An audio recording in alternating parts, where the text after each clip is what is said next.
13절까지 말씀입니다.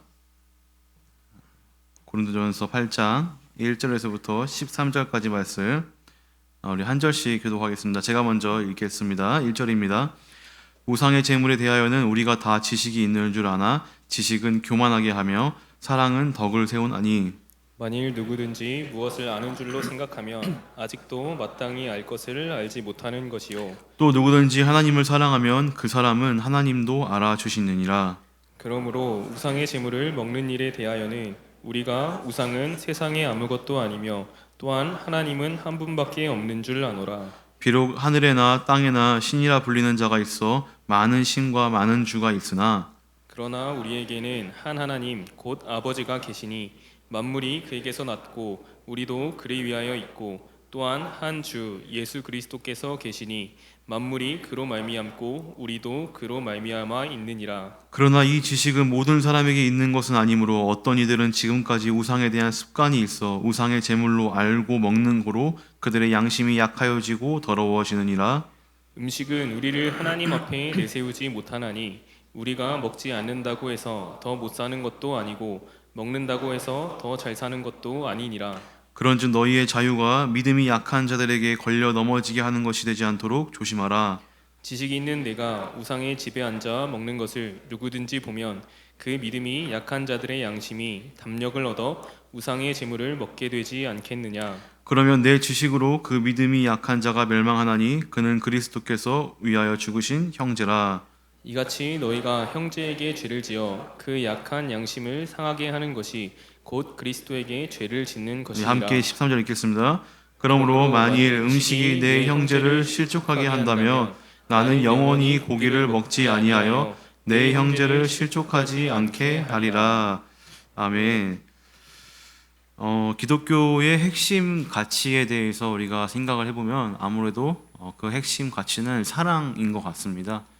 하나님께서 여러분들을 향해서 무조건적인 아무 조건이 없는 사랑을 내어주시고 우리는 그 사랑을 은혜라고 얘기도 합니다.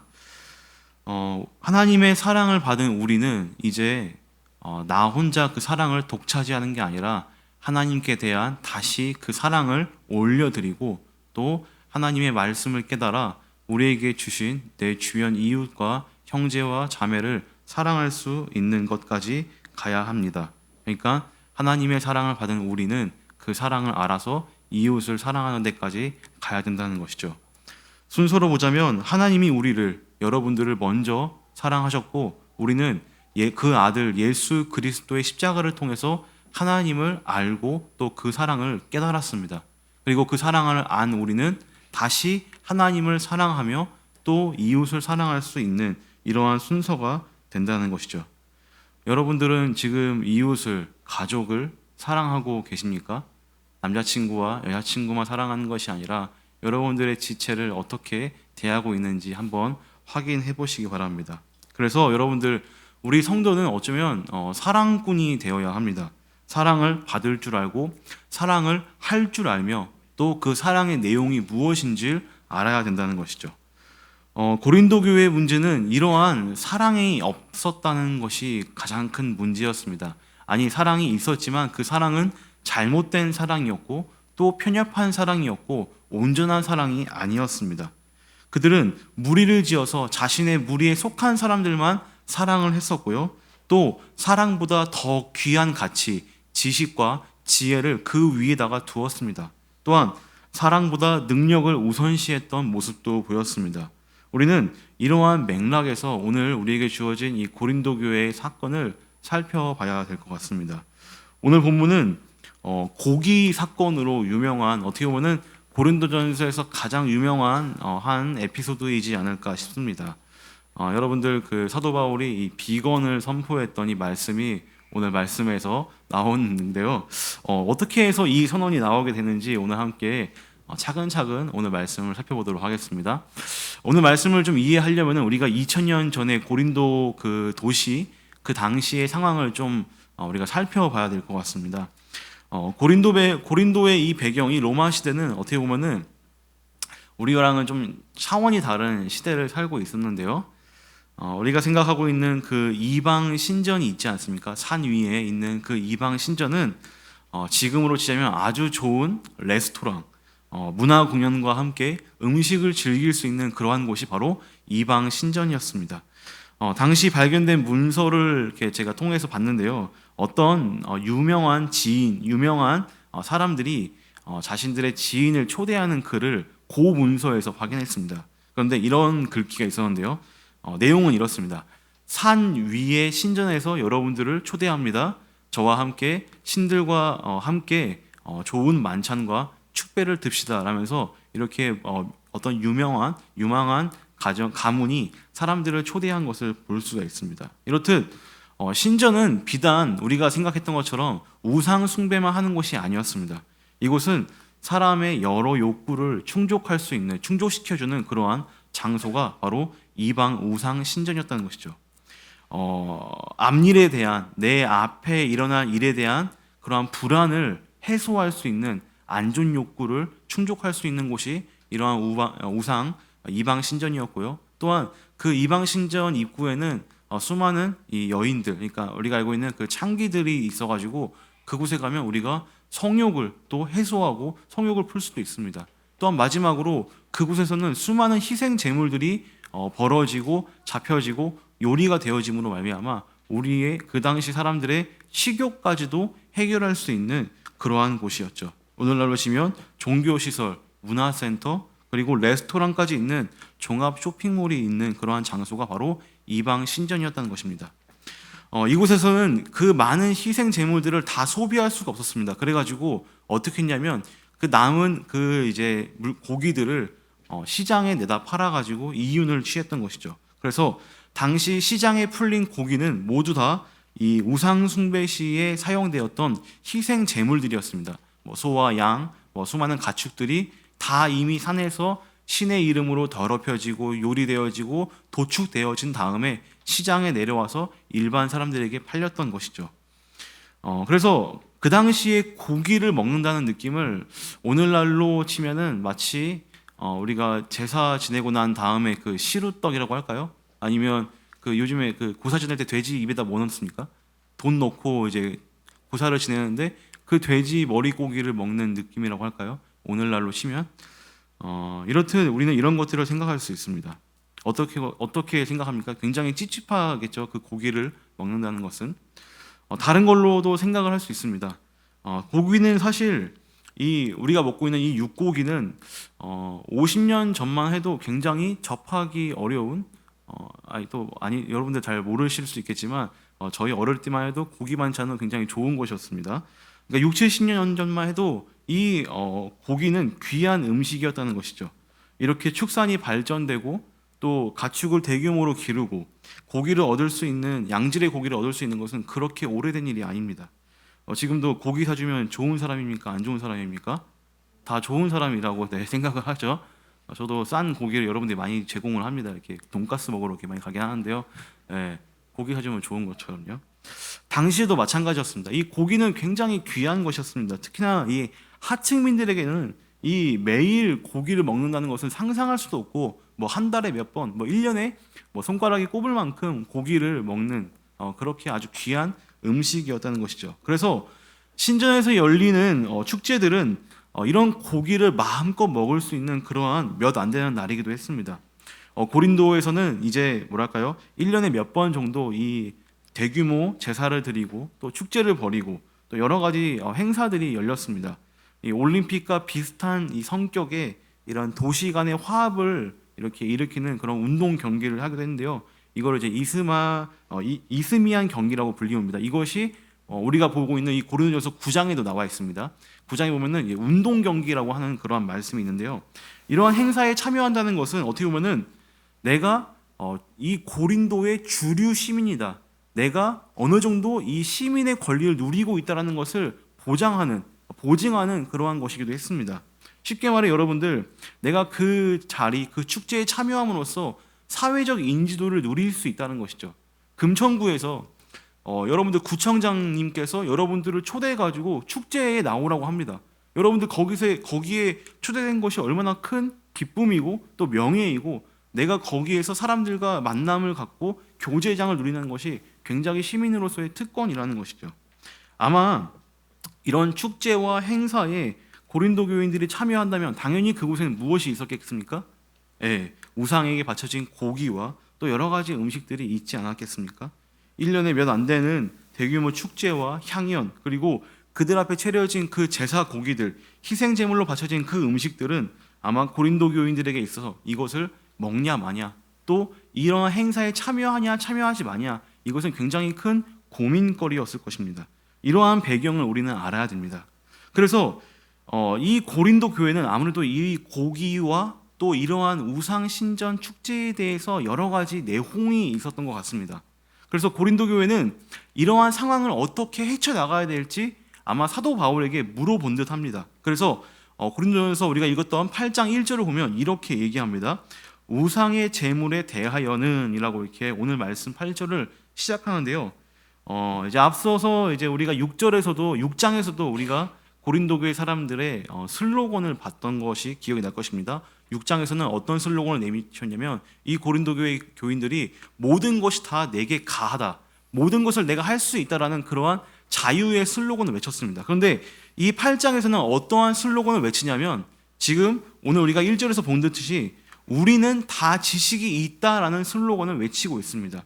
함께 쉬운 성경으로 고린도서 8장 1절을 한번 보도록 하겠습니다. 이제 사도 바울이 그들의 이 문제, 이 우상의 제물에 대한 문제에 대해서 이 슬로건을 얘기하고 있습니다. 함께 읽겠습니다. 시작. 이제 우상에게 제물로 바친 음식을 먹는 문제에 대해 말씀드리겠습니다. 여러분이 우리는 다 지식이 있다고 주장하는 것을 우리는 알고 있습니다. 그러나 지식은 교만하게 하고 사랑은 덕을 세운다는 사실입니다. 네, 그들의 슬로건이 뭐라고요? 우리는 다 지식이 있다라는 슬로건입니다. 자, 여기서의 이 지식은 어떤 지식이냐면 우상은 아무것도 아니다. 우상은 아무것도 아니다라는 그러한 지식이 그들 가운데 있었다는 것이죠. 그래서 그 우상에게 바쳐진 희생 제물도 어떻겠습니까? 그것 또한 아무런 의미가 없는 겁니다. 뭐 거짓된 신, 아무 의미 없는 곳에 바쳐지기 때문에 이것은 그냥 고기라는 그러한 지식이 그들 고린도 교회 사람들에게 있었다는 것이죠.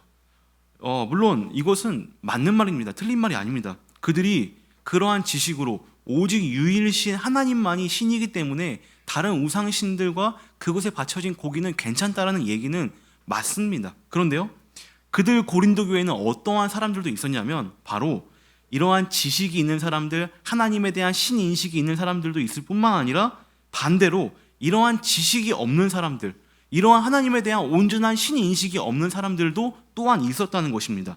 이들을 믿음이 약한 사람들이라고 오늘 사도 바울은 표현합니다. 9절과 10절과 11절 보면은 반복해서 등장하고 있는 단어가 그 대상이 바로 이렇습니다. 믿음이 약한 자들에게 10절입니다. 또 거기서도 그 믿음이 약한 자들의 11절에도 등장합니다. 그 믿음이 약한 자가 이해가 되시죠? 여기서 사도 바울이 얘기하고 있는 우리가 다 지식이 있다라고 하는 사람들이 고린도 교회 안에 있었고 또 그거와 반대되어서 믿음이 약한 자가 여기 같이 교회 안에 공존하고 있었다는 것입니다. 그래서 여러분들 이 약한 자들은 어떤 사람이냐? 7절을 보면 이렇게 얘기하고 있습니다. 그러나 이 지식은 모든 사람에게 있는 것은 아니므로 어떤 이들, 그러니까 약한 자, 믿음이 약한 자를 얘기하고 있겠죠.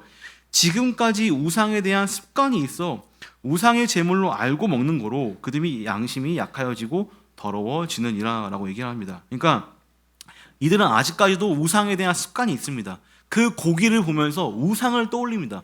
그 고기를 보면서 그때 바쳐지는 그 제사의 장면이 떠올랐을 것입니다.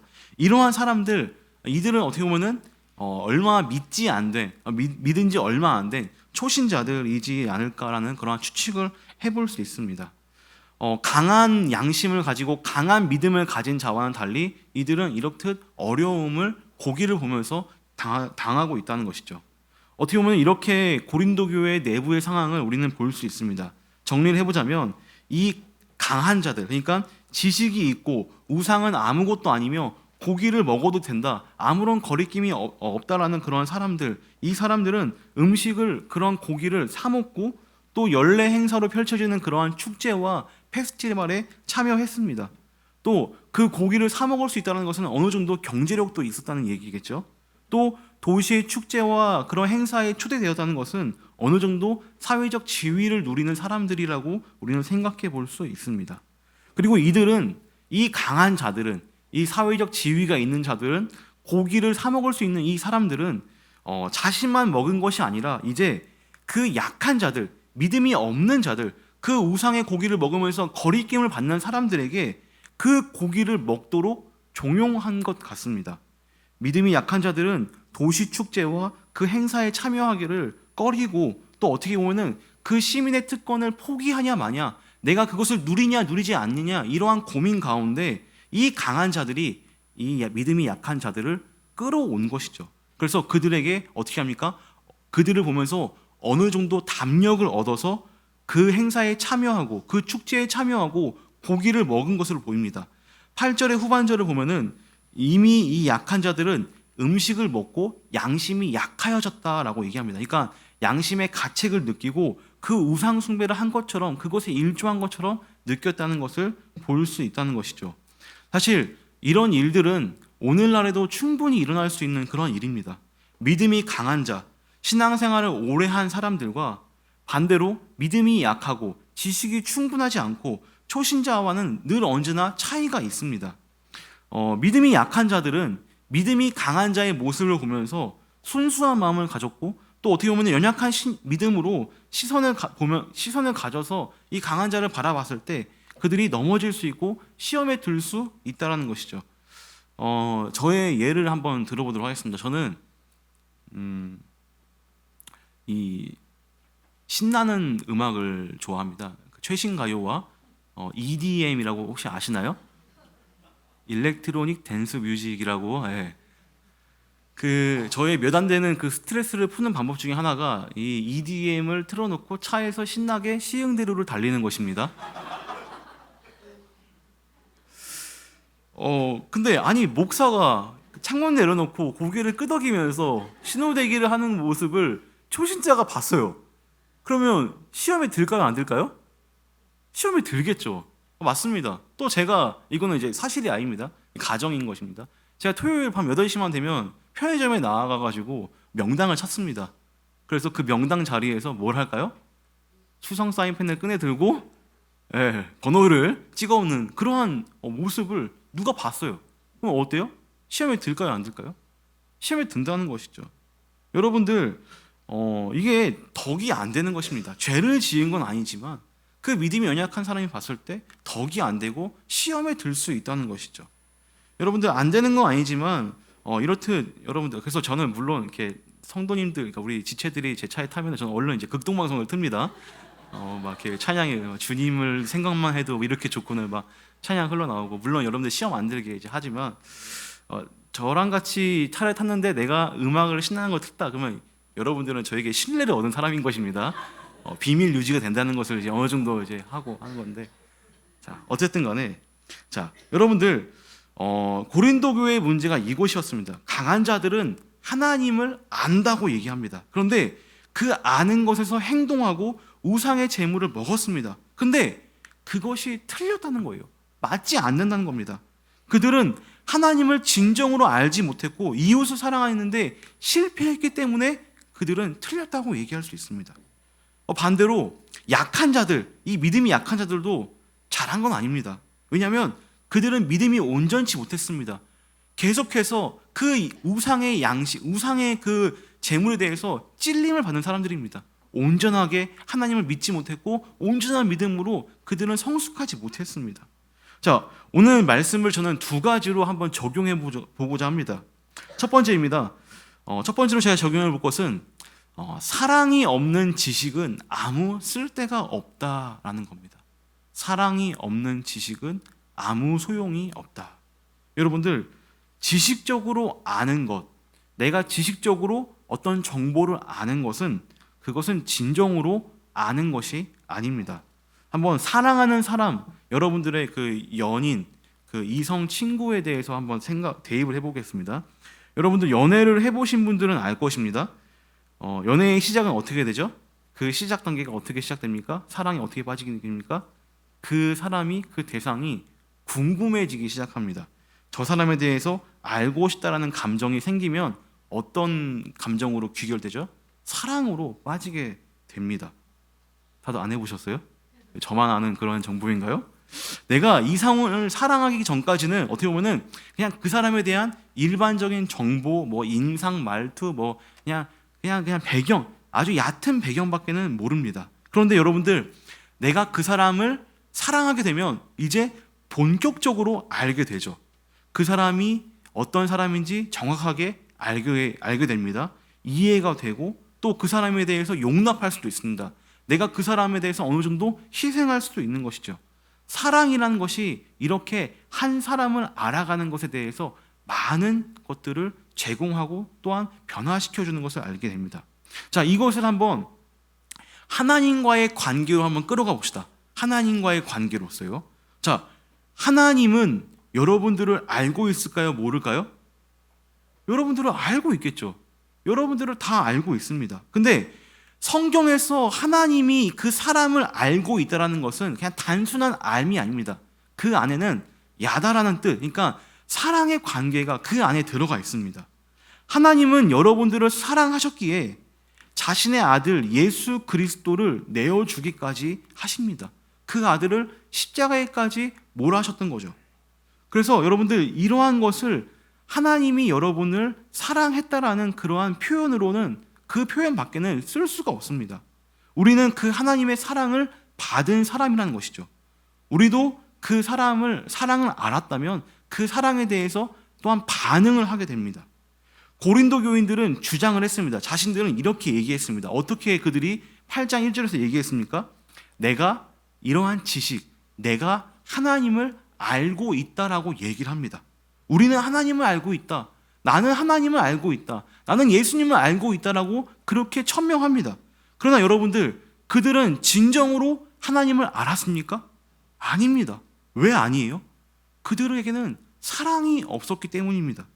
그들에게는 하나님에 대한 사랑도 없었을 뿐더러 그 사랑의 다른 모습, 또한 이웃에 대한 사랑과 그런 어떠한 그 사랑에 그냥 온전하지 못한 모습이 너무나 많았기 때문입니다. 그러기에 사도 바울은 이들에게 너희는 온전히 알지 못하며 하나님을 사랑하지 못한다라고 얘기합니다. 한번 8장 2절 말씀 어떻게 사도 바울이 얘기하고 있는지 보도록 하겠습니다. 8장 2절 함께 한 목소리로 읽겠습니다. 시작. 만일 누구든지 무엇을 아는 줄로 생각하면 아직도 마땅히 알 것을 알지 못하는 것이요. 자, 이게 무슨 뜻이에요? 아는 줄 한번 띄워주세요. 2절 말씀. 자, 아는 줄로 생각하면 아직도 알지 못한다. 이게 이해가 되시나요? 사도 바울이 자주 쓰는 표현입니다. 이 역설의 표현이에요. 3장 18절에서도 이런 표현이 있습니다. 3장 18절 말씀 고린도서 우리 함께 한 목소리로 읽겠습니다. 시작. 아무도 자신을 속이지 말라. 너희 중에 누구든지 이 세상에서 지혜 있는 줄로 생각하거든 어리석은 자가 되라. 그리하여야 지혜로운 자가 되리라. 이게 무슨 말이에요? 어리석어야지 지혜로운 자가 되고, 내가 지혜를 알고 있다면 그 지혜를 어떻게 하라?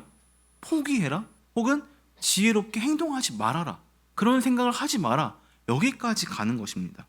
자, 여러분들, 저는 이 말씀이 어떻게 보면 우리 이 기독교의 아주 중요한 핵심인 것 같습니다. 이 사랑을 표현하는데 하나님을 아는 것에 대한 아주 중요한 핵심이라는 것입니다. 자, 여러분들, 그러면 진정으로 안다는 것은 무엇이냐? 제가 얘기했죠. 사랑한다는 것입니다. 사랑을 해야지 아는 것이라고 얘기했습니다. 자, 이것이 하나님을 아는 것, 하나님을 사랑하는 것이고, 또 성경이 아는 것에 대한 정의라고 얘기를 할 수 있습니다. 3절 말씀은 이렇게 얘기합니다. 또 누구든지 하나님을 사랑하면 그 사람은 하나님도 알아주시니라. 이해가 돼요? 어려운 말씀이죠. 자, 이 어려운 말씀을 한번 예수님에 대해서 한번 대입을 해볼게요. 예수님에 대해서. 자, 예수님이 그러니까 제자들과 여러분들을 안다라는 것은 곧 예수님이 여러분들을 사랑하셨다는 거예요. 이해가 되죠? 그래서 예수님은 그 여러분 알고 있는 여러분들을 위해서 그 사랑을 하는데 어떻게 사랑을 하십니까? 그 사랑의 정점이 어떤 것입니까? 십자가에서 죽으심이에요. 그러니까 즉 희생이라는 것이죠. 너희가 예수님을 안다면, 반대로 지금 고린도 교인들에게 얘기할 수 있습니다. 너희가 예수님을 안다면 너희도 이 사랑이 있어야 된다는 것이에요. 그리고 이 사랑은 곧 희생의 모습까지 나아가야 된다, 확장해야 된다라는 것을 얘기하고 있습니다. 그래서 사도 바울이 지금 이것을 고기의 문제, 우상의 제물의 문제로 가지고 오고 있습니다. 8절 말씀 이렇게 얘기합니다. 고기 안 먹어도 안 죽는다. 한번 볼까요? 음식 함께 읽겠습니다. 8절 말씀 시작. 음식은 우리를 하나님 앞에 내세우지 못하나니 우리가 먹지 않는다고 해서 더 못 사는 것도 아니고 먹는다고 해서 더 잘 사는 것도 아니니라. 자, 그 고기 먹으면 배만 더 나오는 것이고 더 잘 사는 것도 아니고 안 먹는다고 해서 죽는 것도 아니다. 그래서 13절은 사도 바울은 이렇게 얘기합니다. 그러므로 만일 이 음식이 내 형제를 실족하게 한다면 나는 영원히 고기를 먹지 아니하며 내 형제를 실족하지 않게 하리라. 그러니까 고기를 포기한 거예요. 고기를 희생한 겁니다. 좀 이런 말 하기 좀 웃기지만 여러분들 고기 안 먹을 수 있어요? 이 얘기를 해야 되나 말아야 되나. 저랑 예전에 썸을 탔던 어떤 한 자매가 있었는데요. 하지 마요? 알았어요. 제가 왜 썸을 포기했냐? 고기를 못 먹었어요, 그 자매가. 주변에 혹시 고기 못 먹으신 분들 열심히 단백질 가루 열심히 드시면 괜찮으니까. 아무튼 저 엄청난 엄청난 희생을 한 겁니다, 사도 바울 지금. 예. 그러니까 사랑하기 때문에 내가 희생할 수 있다. 내가 혹시나 다른 이들이 이것 때문에 걸려 넘어진다면 그들을 살리기 위해서 내가 이것을 희생할 수 있다는 것이죠. 이것이 어디에 깔려 있는 거예요? 그 전조, 그 기조가 뭐라는 겁니까? 사랑이라는 것입니다. 사랑. 자, 여러분들이 만약에 하나님을 안다, 여러분들이 하나님을 열심히 많이 알고 있다라고 얘기합시다. 그럼 여러분은 하나님을 어디까지 사랑하십니까? 여러분들이 그 하나님의 사랑을 닮아서 여러분들을 지금 어디까지 희생하고 어디까지 포기할 수 있습니까? 우리는 이 희생을 어떻게 보면 할 수 있어야 합니다. 아니, 해야 하는 그러한 존재입니다. 우리 사랑하는 신일의 라이프 캐쳐 여러분들, 하나님을 알고 싶다면 여러분들 하나님을 사랑해야 합니다. 그리고 그 하나님을 사랑할 수 있기 때문에 여러분들 가운데 포기하는 것이 있어야 합니다. 저는 이 비전트리 단기 선교를 7월 달에 계획을 했는데요. 저는 사실 이 목적이 뭐였냐면 그 대학생들이 목적이었습니다. 그 대상은 대학생들이었어요. 근데 대학생들은 거의 없어요. 다 누구냐면 다 직장인들이에요. 거의 대부분이. 직장인들이 여러분들 여름 휴가를 포기하고 3박 4일을 낸다? 이건 엄청난 겁니다, 여러분들. 또 어떤 지체는요, 회사 취업하는 거를 미루고 있어요. 단기 선교 갈 때까지 미루겠다. 이거는 여러분들 보통 일이 아닙니다. 8월 달에도 수련회를 가요. 2박 3일인데 어떤 자매, 어떤 형제들은 그때까지 나는 그냥 백수로 지내겠다. 핑계일 수도 있겠지만. 그러니까 하나님을 사랑하고 공동체를 사랑하고 내가 어떠한 믿음이 있다면 어느 정도 내가 희생하고 어느 정도 감안하는 것이 있다는 것입니다. 저는 여러분들 믿음으로 우리 여름 수련회에 150명이 간다고 거기다가 신청을 했습니다. 여기 있는 분들이 다 합쳐야지 150명입니다. 다 가야 된단 말이에요. 문제 아시죠, 여러분들? 8월 초에요. 네. 자, 이러한 사랑에는 희생의 모습이 있어야 된다. 자, 여러분들 제가 이렇게 적었네요. 여러분들의 남자친구, 여자친구를 더 사랑하십니까? 하나님을 더 사랑하십니까? 여러분들이 사랑을 어느 정도까지 하나님을 사랑하고 있습니까? 스스로 질문해 보시기 바랍니다. 라고 적혀 있습니다. 자, 저는 두 번째 적용을 하고 싶습니다. 자, 두 번째 적용은요, 교회 안에는요, 약한 자가 있습니다. 이것은 그냥 거의 확실한 겁니다. 교회 공동체 안에는요, 약한 사람이 있어요. 믿음이 약한 사람, 믿음이 연약한 사람이 있다라는 것입니다. 그래서 강한 자들, 믿음이 강한 자는 믿음의 신앙의 연륜이 있는 사람들이 조심해야 합니다. 우리 함께 9절 말씀, 오늘 말씀의 핵심이기도 합니다. 우리 9절 말씀 우리 함께 한 목소리를 읽어보도록 하겠습니다. 함께 읽겠습니다. 시작. 그런즉 너희의 자유가 믿음이 약한 자들에게 걸려 넘어지게 하는 것이 되지 않도록 조심하라. 뭐라고요? 마지막에 조심하라. 믿음이 있다고 하는 사람들 하는 이 행동 때문에 믿음이 적거나 초신자들은 이로 인해 시험을 당하는 게 사실입니다. 믿음이 좋을수록 신앙의 경륜이 쌓일수록 우리는 우리의 이 행동 거지에 굉장한 주의를 가져야 해요. 나의 행동, 나의 모습이 남들을 걸려 넘어지게 하는 그러한 장애물이 될 수 있다는 것입니다. 이들은요, 고린도 교회의 이 강한 사람들은 지식 때문에 내가 많이 알고 있다는 것 때문에 굉장히 교만했습니다. 근데 여러분들, 제가 예전에 그 교만의 이미지에 대해서 얘기를 해줬죠. 교만의 이미지가 뭐냐면은 개구리를 생각하면 돼요. 개구리가 평소에 어떻습니까? 평소에는 조그맣다가 먼 일만 나면은 볼이 빵빵하게 이렇게 부풉니다. 자신의 몸을 되게 크게 만듭니다. 그러니까 이게 교만이라는 거예요. 자신 스스로를 세우고 자신 스스로를 높이는 게 교만인 것입니다. 그들은 사실 덕을 세웠어야 됐는데 이 지식 때문에 자신이 세워지고 자신이 높아졌다는 것이죠. 그런데 여러분들, 또한 이 문제는 이것뿐만이 아니었습니다. 이 강한 자들은 믿음이 약한 자들이 자신들처럼 세워지길 원했습니다. 자신들과 동일한 행동, 그러니까 우상의 그 재물을 먹는 행동을 통해서 그러한 행동을 하게끔 해서 그 믿음 약한 사람들의 담력을 세우고자 했습니다. 이해가 되죠? 그러나 이들이 세우고자 했던 그 믿음 약한 자들의 믿음이 어떻게 됐죠? 오히려 그 양심의 죄책으로 인해 더 무너지고 더 죄로 향하게 되는 것입니다. 제가 한번 쉬운 예를 들어보겠습니다. 여러분들, 리더가 마을장이 우상의 고기를 먹는다고 칩시다. 그들은 믿음이 있으니까요. 근데 거기서 끝나는 게 아니라 자신의 믿음 약한 35기, 36기들한테 그 고기를 건넵니다. 야, 먹어봐. 괜찮아. 나도 괜찮잖아. 나 믿음이 있는 것처럼 먹어도 괜찮아. 이렇게 얘기하는 겁니다. 믿음이 약한 사람은 그 모습 때문에 시험에 들고 넘어진다는 것이죠. 좀 더 실질적인 이야기를 해볼까요? 아마 여러분들 살결에 닿는 이야기일 수도 있습니다. 음주와 담배 문제입니다. 주초 문제라고 하죠. 교회 리더가, 직분자가 술과 담배를 합니다. 근데 꼭 자기만 하지 뭘 해요? 동생들을 불러요, 그 자리에. 그리고 그 동생들을 불러놓고 동생들에게 권합니다. 예전에 제가 전도사로 있을 때 저희 주일학교 부장님이 계셨어요. 근데 마트 기산대에서 만났습니다. 근데 놀라웠던 게 뭔지 알아요?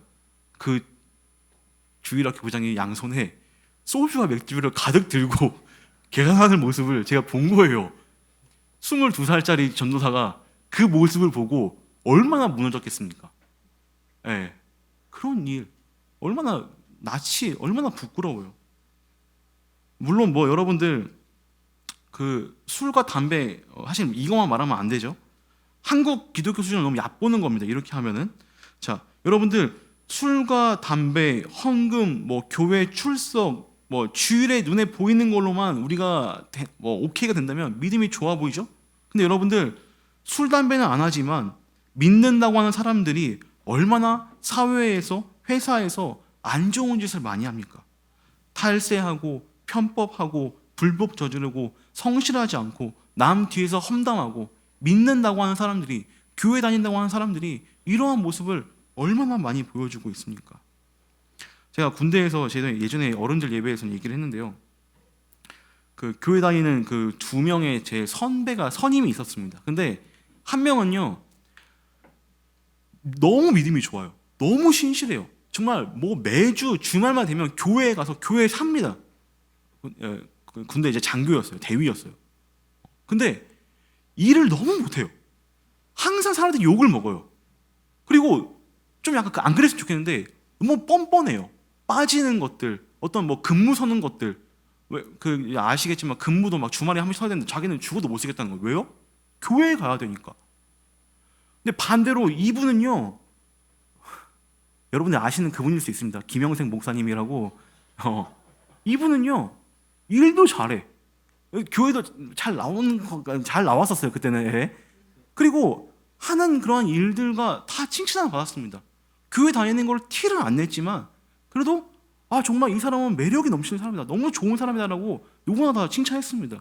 저를 이 신입교를 땡겨주신 분이에요. 그분이 예전에 지금 안 계시는데. 예. 자, 여러분들, 신앙이 성숙해지고 성장한다는 것은 여러분들의 삶이, 여러분들의 옛날 모습이, 여러분들의 자아가 깎여 나간다는 것입니다. 드러나지 않는 것이고요, 희생하는 것이고요, 어느 정도 감수해야 하는 것입니다.